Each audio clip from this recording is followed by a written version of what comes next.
Good morning, everyone.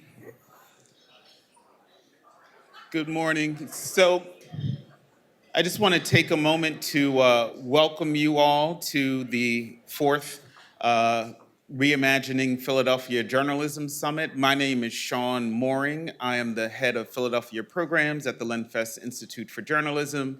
And I have the very easy job of opening this convening in this summit and welcoming you all here. People have been asking me over the last couple of days, are you nervous? How are you feeling? And I'm like, I feel great.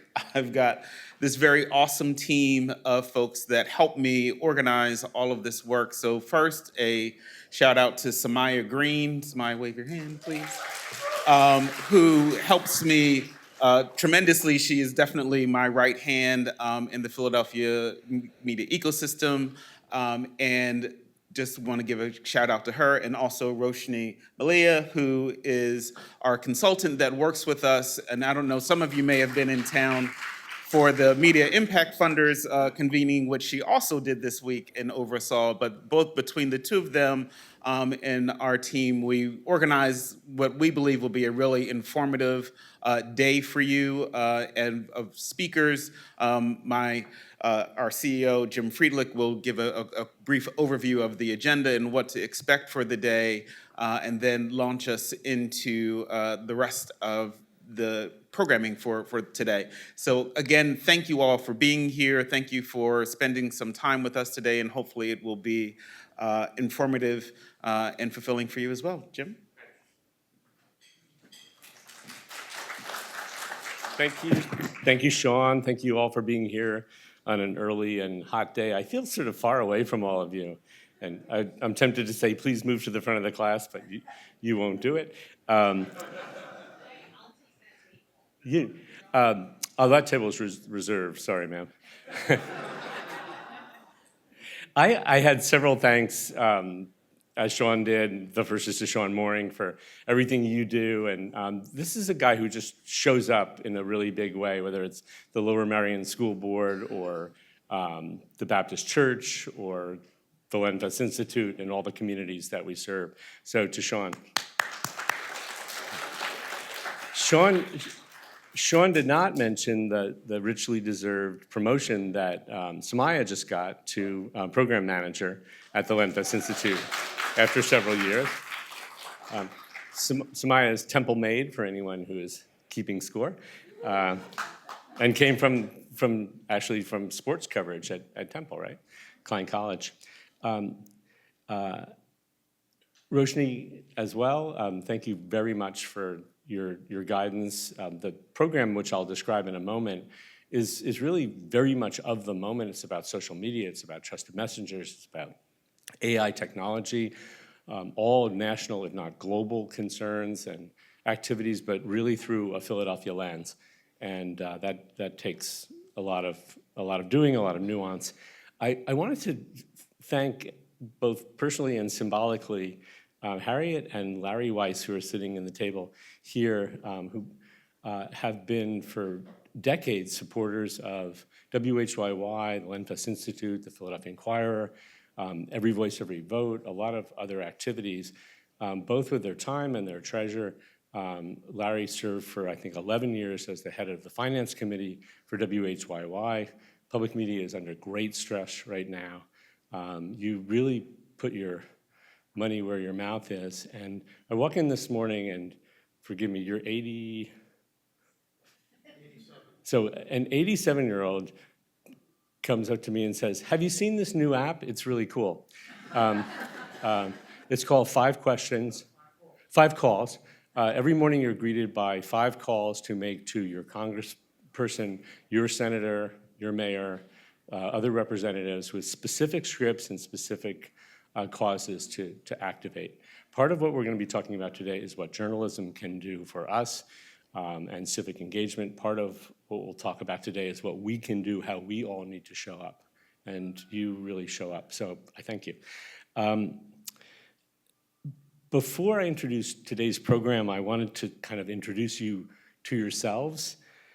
We're gathered here today as students, educators, social media creators, journalists, both new and traditional, AI technologists, entrepreneurs, funders, public opinion research experts, and I'm sure I'm forgetting someone in some category. But it's a highly diverse group of people in age, in gender, in race, and in discipline.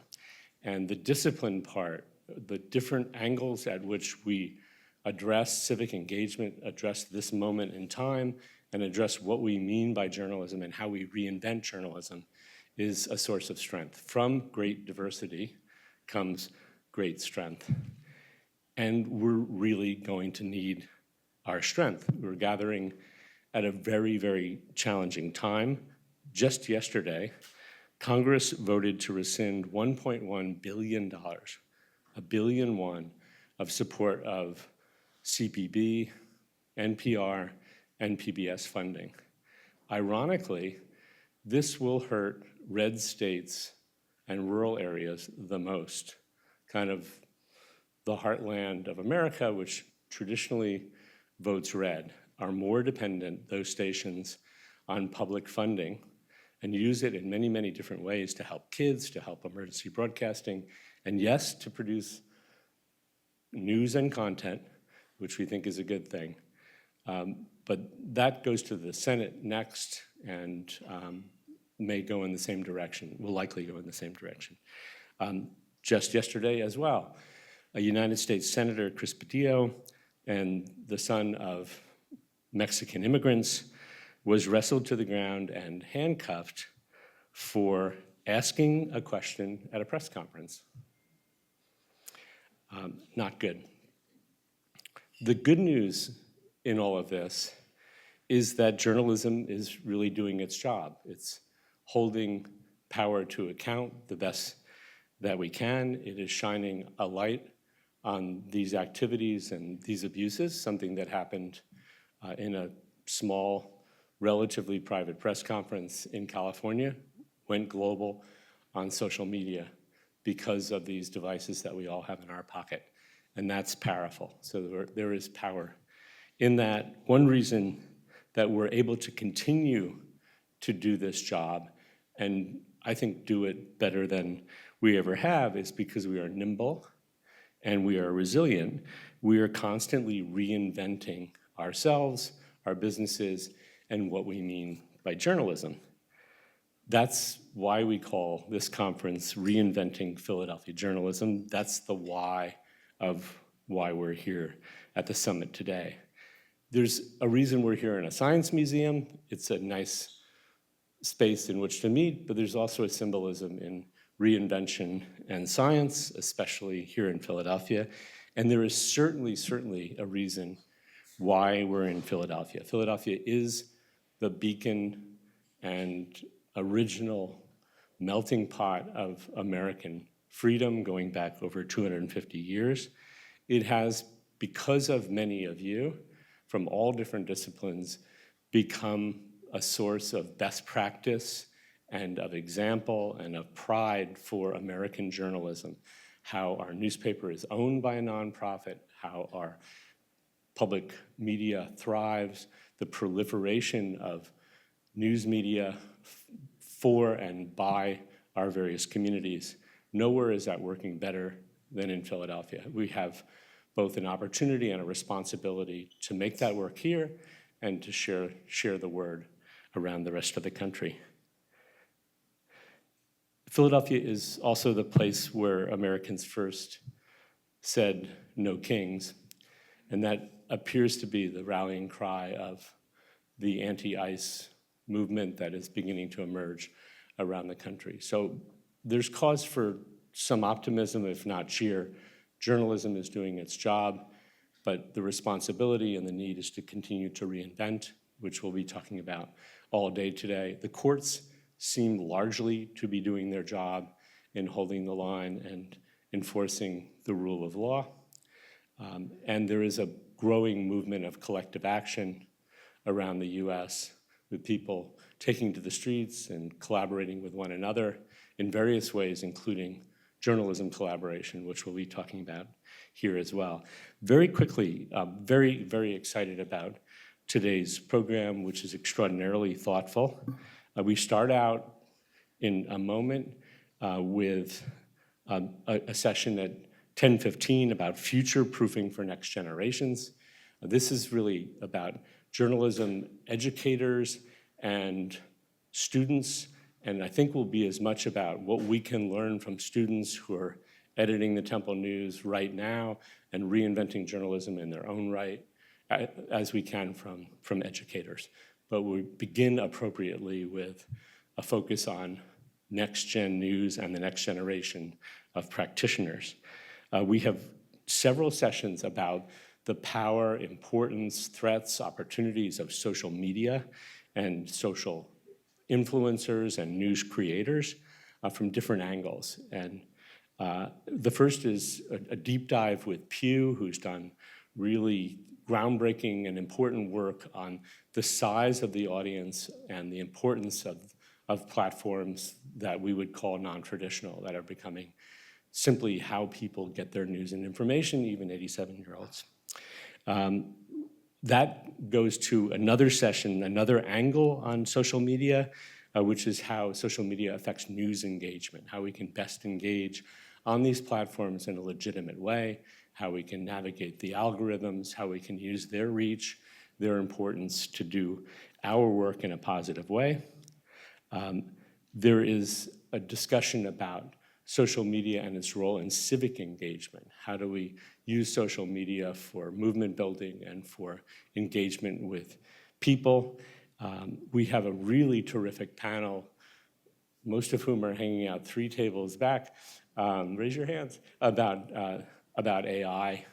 The Lenfest Institute was very, very fortunate to receive a $10 million commitment from Microsoft and OpenAI, half in cash, half in cloud computing and AI credits and things, which are equally important, which we in turn granted to 10 major news organizations to explore how to use AI positively, ethically, to help the business model of sustainable local news.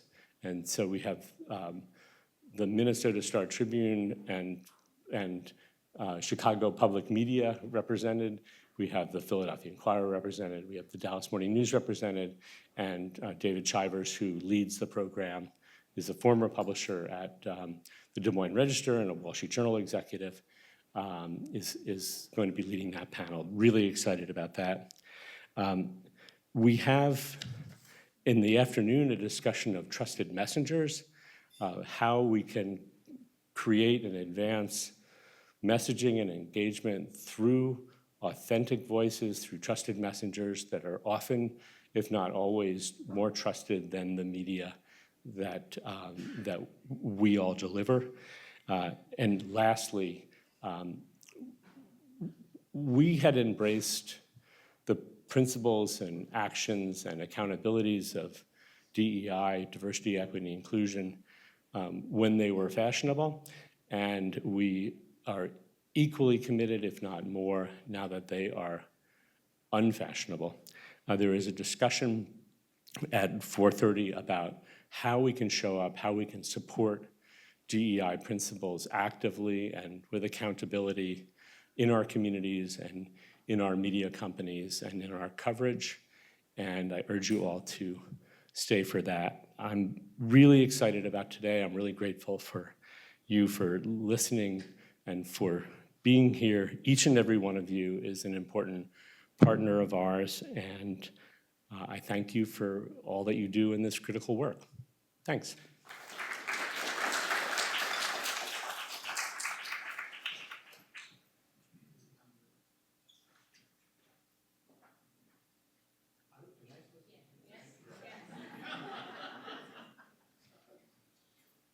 I'm back after a brief commercial break. It's my true and great pleasure to introduce Andrea Lawful Sanders, who is many things. I think she's kind of a preacher because I always feel that I'm in church when she talks about journalism. She's a podcaster, she's a radio host, she's a media maker of great skill and great voice, and an entrepreneur, and she runs a really, really wonderful conference, as you'll see, with great voice, great charisma, and great energy, even better than me. After you.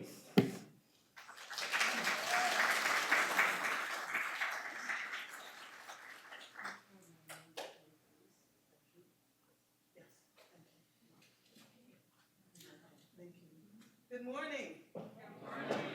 As you can tell, I have a pretty boomy voice. So before I get started and introduce the first panel, I'd like you all to take a deep collective breath. I want you to recognize for yourselves that what you do is not easy, that it takes courage to get up every day and talk about, write about, discuss the news in a way that actually brings dangerous thoughts and things to you on a daily basis. I'd like to acknowledge you for doing this every single day. Give yourselves a hand. Now, today, I'm going to ask you personally, as your mistress of ceremonies, that you forget everything that you brought into this room.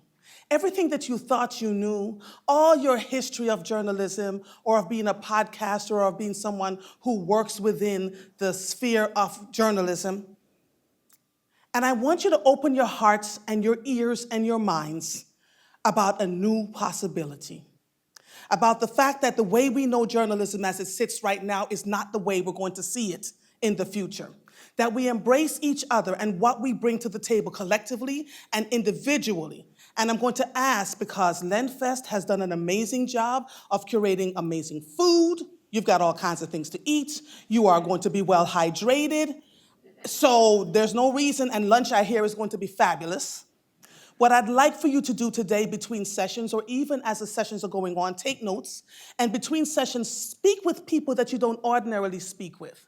Speak with someone that you may not have liked walking into this room because the way they do journalism is different from the way you do journalism. This is the part about opening in your hearts and your minds and hearing from each other. Let's not just talk about how much we're going to raise money, because I'm a living example. If you do the work and do it well, the money will find you without much thought. So, welcome to the 4th annual Reimagining Philadelphia Journalism Summit. You ready? All right. So as Solomon makes his way to the stage with our first guest, this discussion is going to be about preparing the next generation of journalists and introducing the speakers need to share the big, I'm sorry, forgive me. I'm losing it today. Come on up, Solomon. Thank you, darling. Because so here's what's happening here.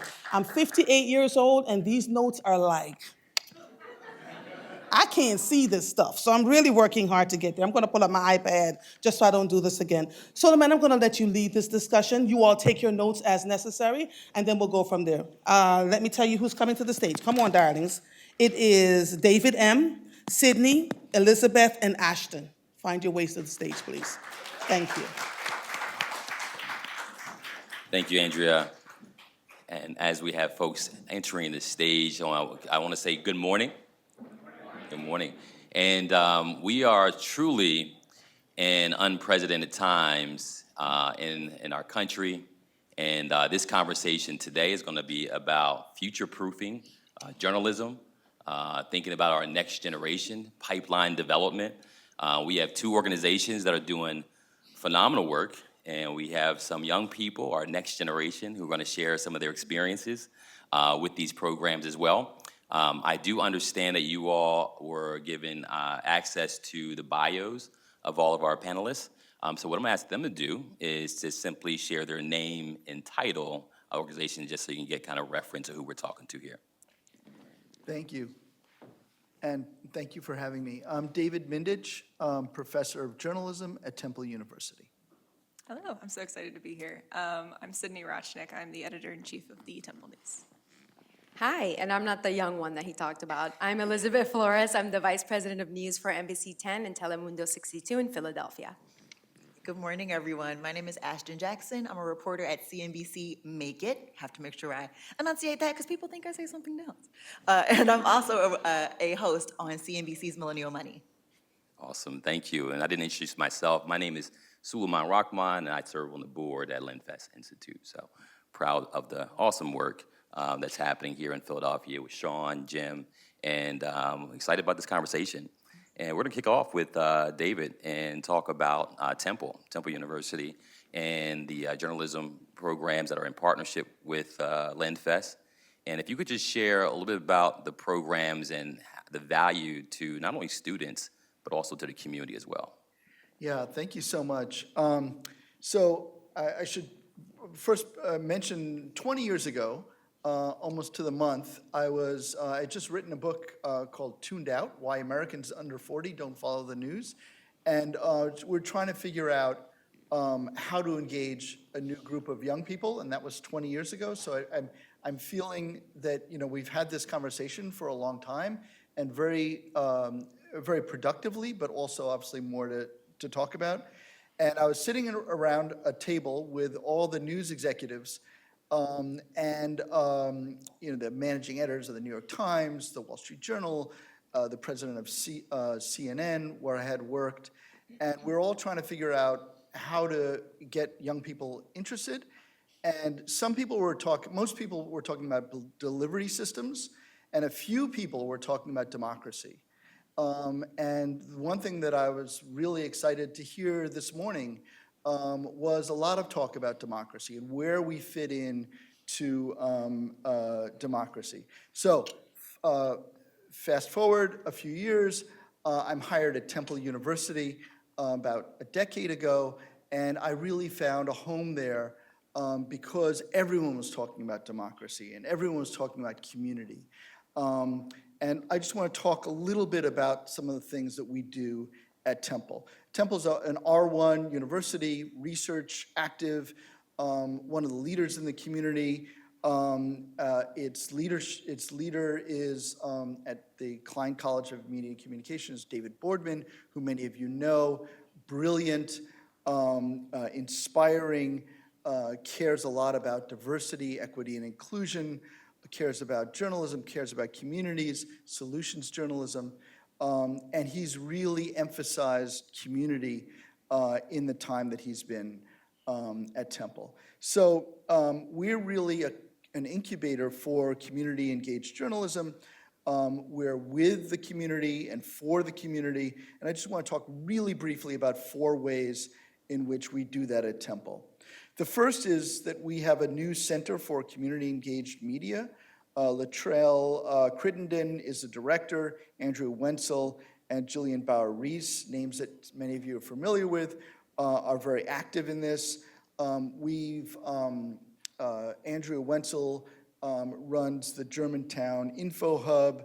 Jillian Bauer-Reese runs the Kensington Voice, which is all about listening to the people in Kensington. We know that Kensington has crime. We know that Kensington has a drug problem, but the Kensington Voice also listens to the people in the community and asks, what are you interested in? So there's one issue a few years back devoted to love. You know, there's still crime in Kensington, but people fall in love in Kensington. There are Spanish, articles are translated into Spanish for Spanish-speaking members in Kensington. And so we really are all about listening, and this came out of classes, both the Germantown Info Hub and the Kensington Voice came out of classes that we have at Temple. The third way that we're invested in the community is we opened up the Logan Center for Urban Investigative Reporting. A few years ago, we had a Stop and Frisk podcast. And one of the beautiful things about that podcast is that one of the episodes was devoted to a roundtable of young African-American men. And it was a listening session of the issues that young African-American men were thinking about in terms of gun violence. So it wasn't parachuting in to a community and saying, here are your problems. It was more listening than anything else. And you know, those of you who haven't heard it, it's an amazing podcast. And recently, just a few months ago, there was a new podcast about the move the MOVE events of the last 50 years, hosted by Lynn Washington, who's my colleague, who hosts the podcast and also covered MOVE in the 70s and 80s. And the hallmark of that podcast is really listening. The fourth and final way that I'll just mention is that we're really a hub for many different projects. When I first moved to Philadelphia and started working at Temple, the Reentry Project was active through Resolve, and that was incubated at Temple. Jim McMillan, who was at Temple then, is still now at Temple. Billy Penn was also incubated in part at Temple. And we led the audit of the Philadelphia Inquirer a few years back because Andrea Wenzel and the late Brian Monroe, were very interested and active in the communities and did a lot of listening and thinking about diversity. So finally, just a really quick mention that, it's not only interest in our community that we pride, but also the fundamentals of journalism. And one of the fundamentals is courage. And this kind of maybe is a segue to our executive editor, Sydney, who's sitting beside me. We, a few years ago, Mark Lamont Hill made a speech. He's a professor at Temple, made a speech talking about Palestinian rights. And a few highly big donors at Temple said, donations have dried up. So the Temple News, with a lot of courage, said, okay, well, we're going to check that out. And they started interviewing the donors at Temple. And a lot of the Board of Trustees was like, well, you don't want to do that. But we stood by the Temple News. This Temple News, being independent, said we really need to do this, and we needed to hold leaders accountable. Awesome. Well, thank you, David, and I appreciate you sharing that. And Sydney, you hear kind of the intent and aspirations of the program. Be curious, as a participant, what has your experience been with the program, as well as how do you see it setting you up for a career in journalism? Absolutely. But just coming off of what Professor Mendich was saying, we're definitely very lucky to be completely editorially independent from Temple and also receive financial support from them in everything we're doing. So that's great for us, of course. I would say that as student journalists, being in practice is the most real experience we're going to get before we graduate and get into newsrooms. It's the doing 5 things in a day for the story, getting out stories every week, every day, hitting those deadlines on top of classes. It's all very real. There are, the differences between student journalism and getting into the field. I hope that most newsrooms don't have complete turnover every year like student journalists do. But a lot of figuring out our audience. We, as college journalists, work on engaging completely young, college student-aged audiences, which is more different from traditional media.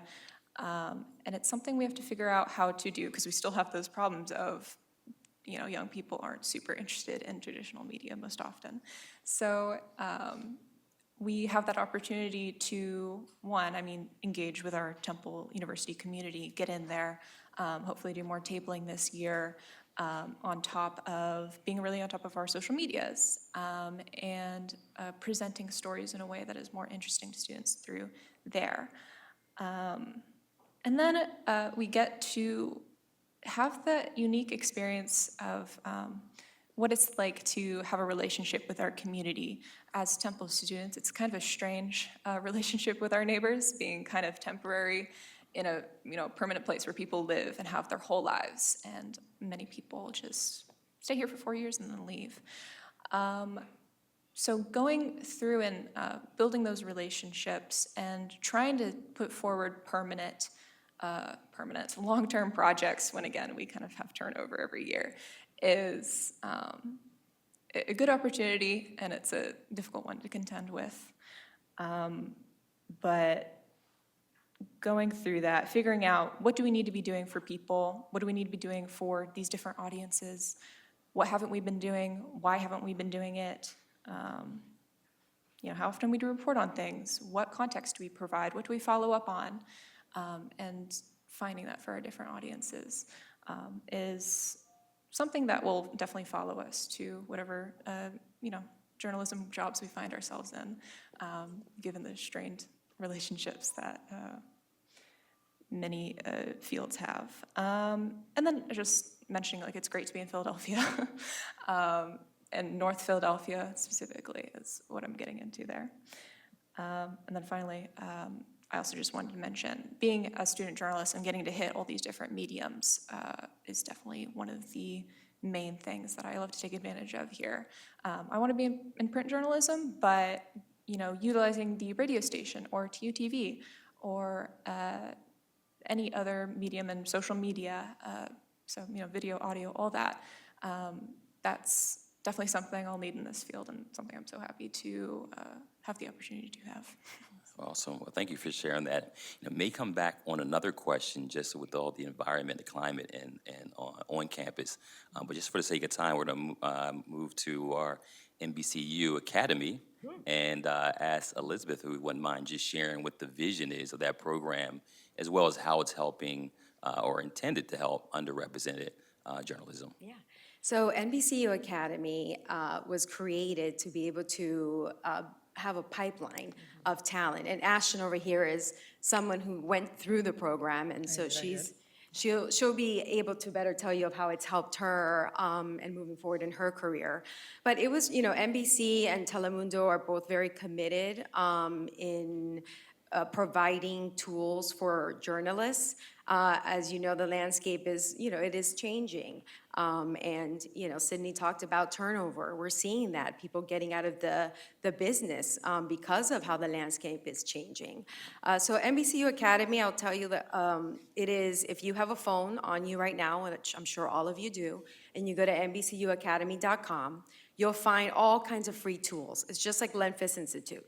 You'll find tools on, how to pitch a story, how to shoot your own stories with a phone, how to do social media stories, all of that. And it's absolutely free, so that way it can help, students. They could take a look at that, and they already have some of the tools before they're able to get into a newsroom. What I will tell you with NBCU Academy and my newsroom, I actually do have an NBCU Academy reporter with us. And she, Yukari Nakayama, she came to us from Madison, Wisconsin. So when you have someone with not a lot of experience, landing in market number 5, not a bad gig to get, but it was a great opportunity to bring in someone who maybe would have not gotten that opportunity otherwise and would have had to take several steps in order to get, some big market experience. And we've provided her with the tools on how to grow, just mentoring her on the stories, on how to pitch stories, how to engage, with the communities, and she's doing fantastic. Now oftentimes she's the lead. Which, that's how much she's grown.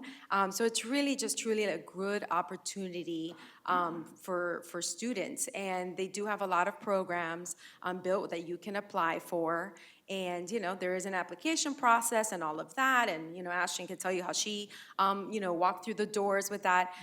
But it's just a great opportunity to grow young journalists and even old ones like me. Okay, maybe I'm not that old. But there's some things that I have to go back and look at, and I shared with my newsroom today, with a newsroom full of what you consider veteran journalists. I shared with them how to pitch a story, right? Not to pitch paper stories, how to really get into the community, and not that there's anything wrong with paper stories. I'm not saying that, but we want some original enterprising story, and there's a lot going on in our communities. So even with our veteran journalists, I'm like, hey, by the way, if you didn't see this video that just uploaded on NBCU Academy a couple of days ago, here's a good way on how you can pitch a story.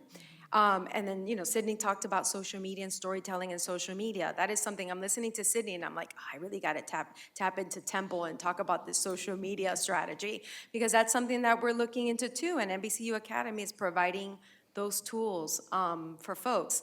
And we have the big conferences coming up this summer, NHJ, NABJ, AJA, NBCU Academy is there. They meet with students. I'm participating in one called Script Doctor, where we have, some early career journalists come through, and we look at their scripts and we revise and we do all of that. So it's also about inspiring our young journalists so that there isn't that turnover, so that they know that their job is extremely important and that we need to continue on this path as hard as it may get. And thank you, Andrea, for talking about those things that we read and consume every single day, and that is definitely real. And I'm seeing more and more of our younger journalists concerned about that and about mental health. And it's important that we have these tools for our young journalists, because at the end of the day, while the landscape is changing and journalism may be changing for the future, it's important that they have those tools so we can be sustainable, and we can have, we can hold those accountable that we need to hold those accountable. And really, I don't like to say provide a voice for the voiceless, because they're not voiceless, we're just amplifying their voices. But here's Ashton with more. I mean, you probably do the intro, but I work in this. Take my job I'm here. just gonna I see. Go ahead, Ashton. I got to do a little bit. I got to work a little bit and earn my pay. Ashton, Sorry. if you wouldn't mind, share how this program has helped you from a professional development perspective. Absolutely. So NBCU Academy has been just transformational in my career. I'll say I am the daughter of a single mother, Section 8 housing. She worked multiple jobs to put food on the table. And me going to an HBCU, I graduated in 2021. And media outlets, though we did have career fairs and we did have some opportunities, the big ones, they weren't there. They weren't seeking the talent from HBCUs in North Carolina to bring it to their newsrooms. And so when I found out about NBCU Academy, there was an embed program in 2021 when I graduated. It was a 2-year immersive journalism program, and they took people from underserved HBCUs, universities like that, and really just put us in these newsrooms where we weren't just doing the spreadsheets and making the calls and getting the coffee, but we were actually telling stories. We were producing packages. We were writing the scripts. And the fact that they gave us the opportunity to do that so early in our careers was extremely monumental. Some of the people in my 2021 cohort have gone on to do amazing things. My colleague Jay Valle, he just won a GLAAD award for his continued investigative reporting on a series of murders in gay bars in New York City. We had an embed who's now a correspondent for Telemundo and Univision, I think, now. We have someone at Telemundo. little rivalry there. We have someone at E! News who is an editor and reporter there. And so the fact that we all got this start in NBCU Academy, which is still so young, was something that I think is super amazing. Professional development is a really, really big part of the program. They brought us to New York. None of us had ever met in person, but they really said, y'all go, we're gonna sit you in these rooms with all of these executives and CEOs, and you just ask them questions for an hour. And I had never heard of that. Like, where does a president of a news group have an hour to talk to recent graduates about their career journey? It's like unheard of. So I think that type of professional development, that type of mentorship, reaching back, not putting information behind a paywall. We have NBCU Academy Next Level Summits, which are free information for students all over, not just for HBCUs. And it's just having that information readily available, making sure that everyone has access to tools, to mentorship, to connections. I think it's a really important part of journalism, and it's something that NBCU Academy is doing really well. That's awesome. That's awesome. And what I'll do is I'll go back to Sydney and just ask you in this kind of new environment, if you will. We talked about unprecedented times and attack on free speech, and I'm curious, how are you navigating that on campus, and where do you see an opportunity for the next generation to influence what journalism looks like in the future? Yeah, we've definitely been feeling it, as it would be impossible to avoid. I really have been seeing kind of two different responses to this. One is just that we have international students at our college on our, oh, of course. We have international students on our college, on our paper, and we've seen very valid fears from past and present members of just the Temple News of just, I don't think I can have my name attached to certain content, and that is really scary for us and sad. Dealing with that, But at the same time, I've seen, especially as I've rehired our staff this year in the last month, a lot of people, I think even more non-journalism majors than journalism majors, applying and being like, right now I need to have somewhere where I can speak for on these issues, on people who might not be able to speak right now on perspectives that I don't think are being said. And that was really heartening. I think students are obviously very concerned about what times we're living in and want to address that. And I think it definitely affects what kind of media we want to consume. I think I've definitely seen that what's more interesting and engaging to students now is, I think we'll definitely hit on this too in the rest of the conference, but more news influencer type content on social media, on any other platform. People who are entertaining, yes, but also validating these fears, putting forth the story and being like, this is scary. I think, this will affect my life in this way, and I think we can do this about it. That is definitely what's really come out of especially the last few months. I mean, in the last few years, but definitely the last few months in response to what's happened after the election. So hitting on that and, engaging with it in a way that's not necessarily adverse to journalistic ethics, like not trying to be a biased source, but approaching that way to social media and how we present our stories has been something we have to figure out. That's great. And Ashton, would love to hear from you as well, your perspective on obviously reaching that next generation of readers or watchers, if you will, getting that attention, if you will, and how important is it around personal branding, authenticity, connecting with people where they are. Why is that important, in your opinion? Yeah, definitely. I feel like we're in a really great position as journalists right now because a lot of the reporting that we can do it on our phones, right? We can make a quick story and make a quick reel and it'll be seen by hundreds of people. There's a double-edged sword there. The downside is that people who are not informed about things that are going on, they're making the same videos and they are stating opinions as fact. And so how do we differentiate ourselves from that? I think it really comes down to citing sources, being authentic in our reporting, and not just saying that something happened, but telling how it happened, and where you got that information from when you're making content on social media. As far as building a personal brand and really making sure we're showing up on social media as we want to. NBCU Academy, they don't play with that, okay? Let me just tell y'all, when I applied for the Embed program, it was like, please include your Instagram handle and TikTok. And I was like, oh, let me do a little cleanup of everything. Let me delete my, my beach pictures and everything. But it was a wake-up call because you want to make sure that whatever you post online, you understand that your boss may see it. Your grandmama may see it. Your teacher from 5th grade may see it. And it's really important to make sure that you are a credible source. People don't want to go on your Instagram and see you doing willy-nilly, and you're supposed to be this journalist and this trusted source. So I think it's really important to keep that in the back of your mind whenever you're posting things. If you have 2 separate accounts, maybe one for like your work and one for your personal, I think that's really important as well, making sure you have that division. And I think it's also just important to make sure you're utilizing SEO and hashtags and things to really make sure you're driving your message forward.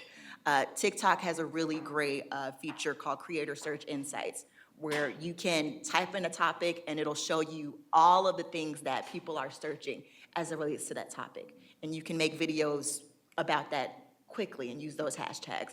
And so just making sure that people know about these tools is super important, and also to teach these tools. Students, I mean, my family is from Philly. I lived here a while back, West Philly, Overbrook High. The shimmy, too. Hello. I didn't have a MacBook laptop, and I didn't have Adobe Premiere and things like that. On our phone, we have TikTok, we have Instagram, we have CapCut, we have Canva. So making sure that we're utilizing and teaching accessible tools is really important as well. Yeah. So it sounds like there's mentorship happening, but there's also an opportunity for reverse mentorship to happen as well. So it's a mutual exchange in that respect. And we had an opportunity to have a summit, Lenfest, in partnership with Aspen Digital, and a local news summit that we have each year, and an opportunity to hear from influencers. And what's that intersection between legacy news and kind of this new influencer media as well, and how those come together. And I don't know where Jim is at. I don't know if this is a spoiler, but Lenfest is really leaning into that and some opportunities to think about that intersection as well. So we have some time here to open up to the audience, and would love to hear any questions that you might have for Temple, for NBC, and also for potentially the participants as well. So I see a question back here. Hi, my name is Julie Platt. I'm with Better Civics and Mental Health Partnerships, and I just have a question about how you teach people to kind of game the algorithm. I think that that's the biggest issue when we're doing like online media, and if there's a way to teach students how to kind of figure out how to beat that, just because like I feel like as more and more people get online, the algorithm kind of dictates what you see and where you go, and if there's a way to reach new audiences, but if there's any type of education or things, people talking about that. Yeah. Anyone want to tackle that? I don't know anything about algorithms. I just learned from Ashley. You just learned the reverse mentorship Yeah. happening here. I will say, Google Discover is a great tool for finding out what times people are searching things, what times people are on their phone the most. I really want to double down on hashtags. I think that's a really important one as well. And just understanding what times your audience wants to ingest certain material. So as a business and leadership reporter, I know that my audience probably does not want to read a story about AI in business and how companies are using that to improve their HR on a Friday at 4 p.m. They're ready to party. So I might post a story about something cool that Mark Cuban said, or his morning routine, or something like that that's more lighthearted. So just timing your stories well, I think, is also really important, or just as important as SEO and hashtags. David?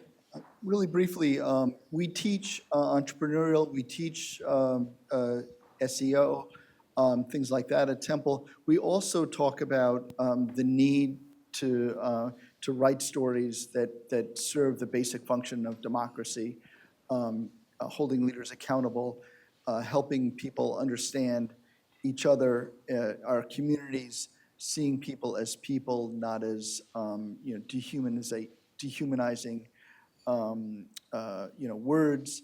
And so we're really involved in both SEO and also respecting the fundamentals of democracy and journalism to serve our communities. And I would say as well, I mean, these algorithms, they're very dynamic. Things are changing all the time as AI emerges as well, and now people are using their LLMs or large language models as their kind of interface to find things, and AI now searching things. We're seeing SEO drop for many organizations, so it's so important to really think about how dynamic these changes are and staying on top of that as well. Okay. And you want all the hands, we're going to get attention. So we have one here, we have one back there. We're going to do one that here. first and then. I'm sorry? Okay. Back there first? Okay, hi, Stephanie Humphrey, Building Tree Media. Kind of piggybacking somewhat off this current conversation, how do you balance using trends in your content? Because I think about the Washington Post especially. They hop on a lot of the trending things of social media. I mean, I don't expect journalists to be, doing the dances, but I think you can leverage those trends in a way that, maintains journalistic integrity, but also speaks to your younger next-gen audience. And I was just curious to get the panel's thoughts on that. Great question. Yeah, that's definitely something that we are just naturally doing when we're pitching and we come up with stories for the week. That just kind of pops up, especially in our opinion section. I think they do a great job in really assessing them and what they mean for our younger audiences. I don't know how well we particularly balance them, but I think we come out with a lot of great stories in that sense. It is really great it's what young people are thinking about.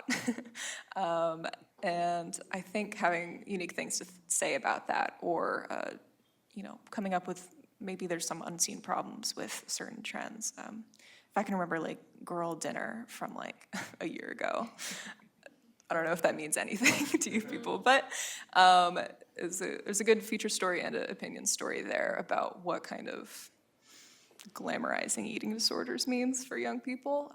I think definitely trends are very important for us to be engaging. So we use a software in our newsroom, a Domo, and we go through that every single morning in our editorial meeting. That's the first thing we hit in our editorial meeting is what is doing well, what is trending, what stories were we on that people were really interested in reading.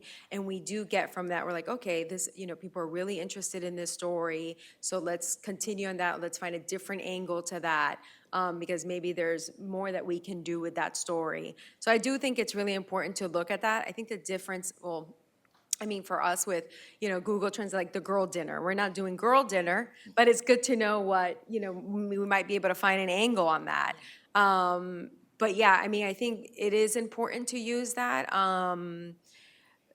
Just because that way you have the pulse of what people are, reading and looking into. Obviously, with the ICE raids that have been happening, that's been like the number one thing every single day. So just kind of looking at that and providing some context to those stories.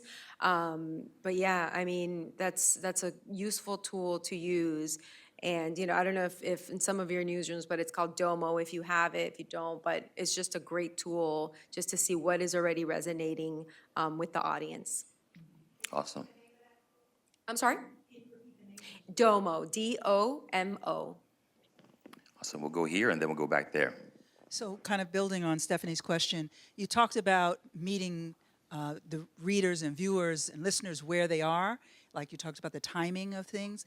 How would you suggest that those of us who are teaching balance meeting our responsibility of addressing things like democracy, but yet packaging it in a way that addresses what folks in that age group are interested in learning?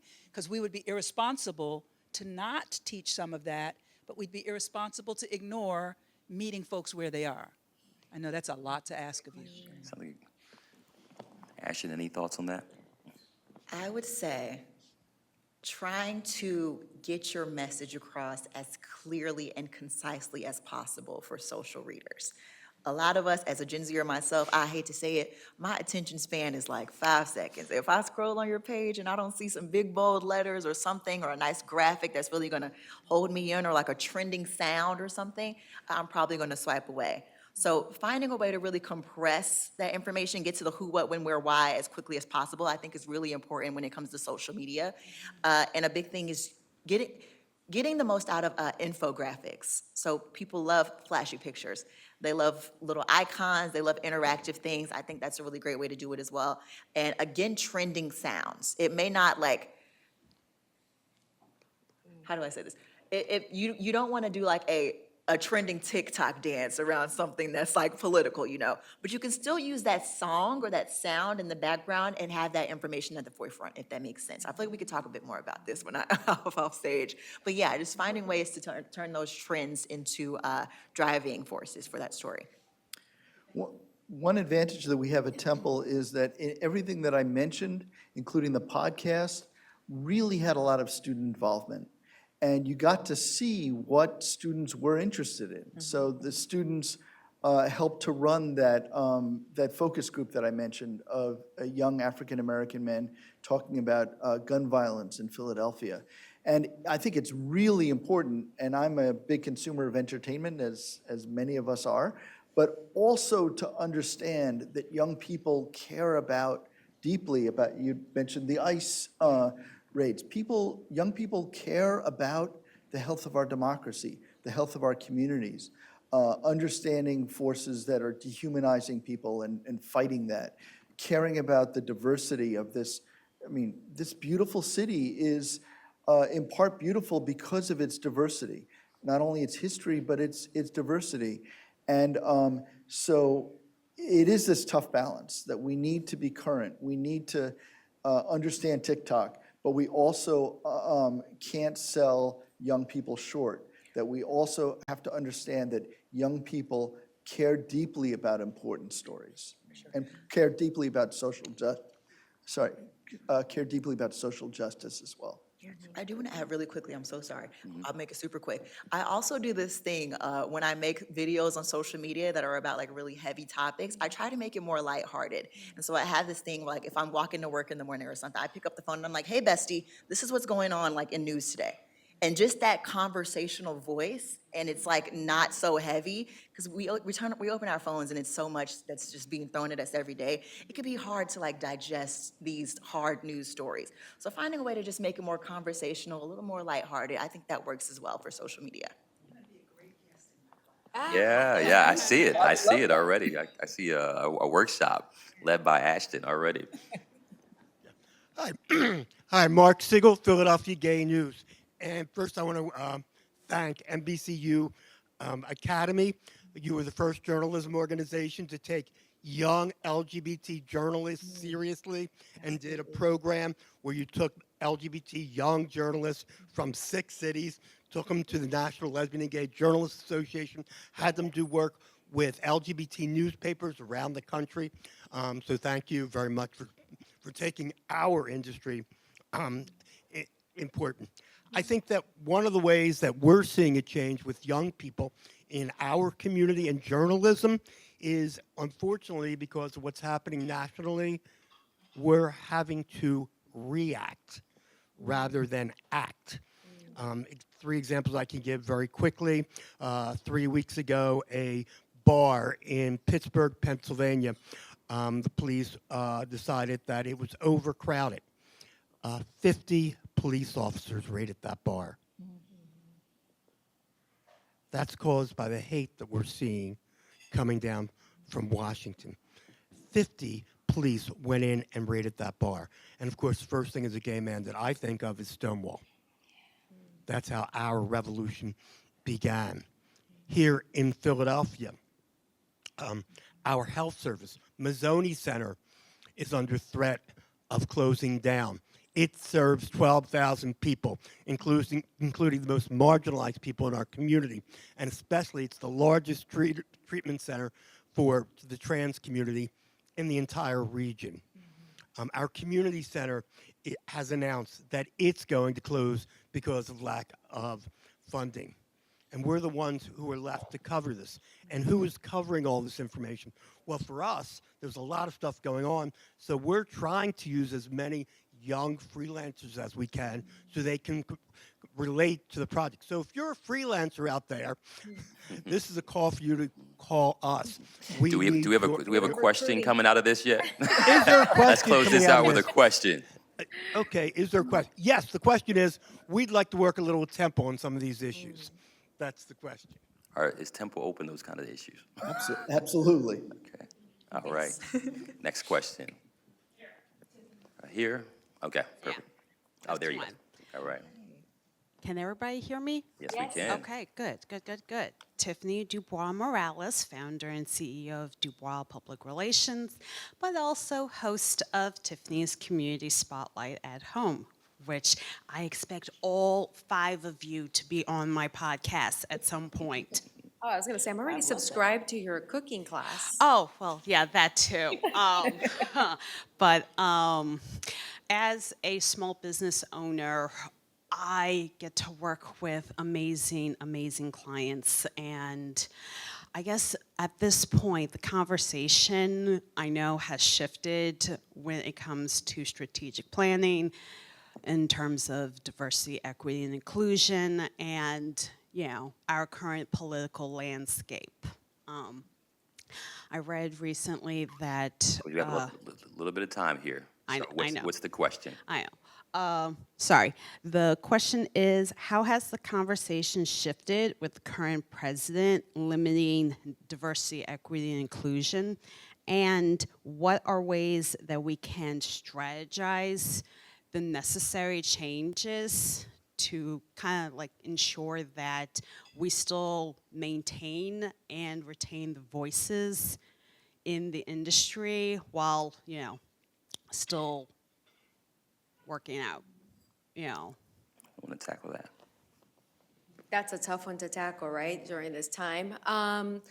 Well, I will say is like for NBC and Telemundo, I mean, it's definitely a priority that we have all voices represented in newsrooms. So that has always been a priority, and it remains a priority.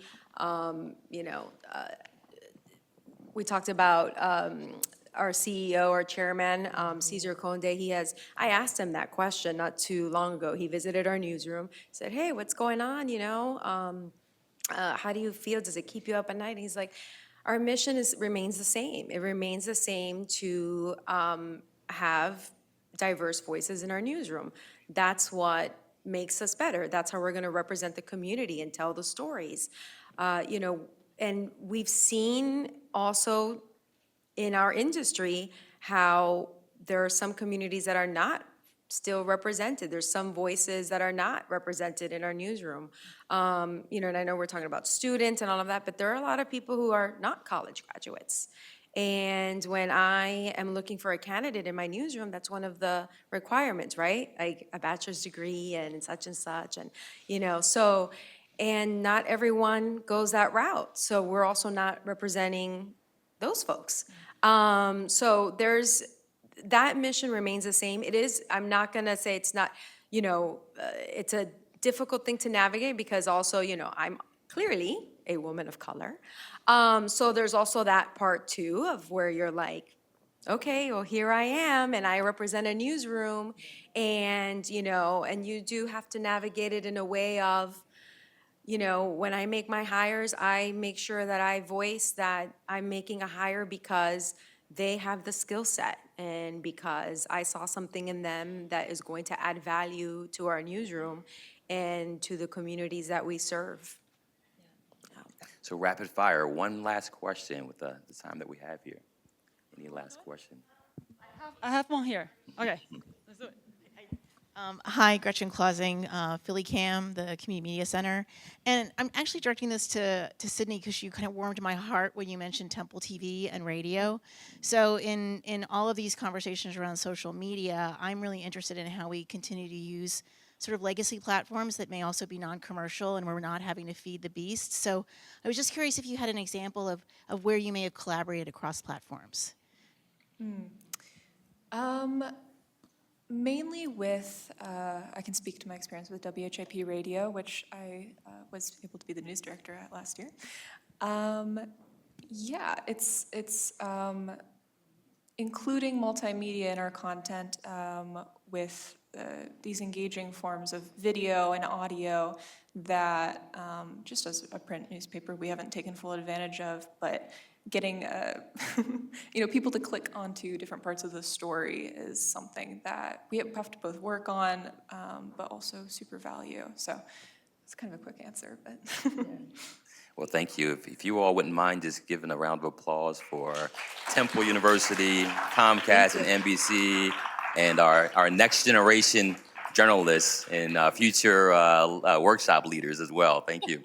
All right. Thank you all for your time. Thank you. Thanks, everyone.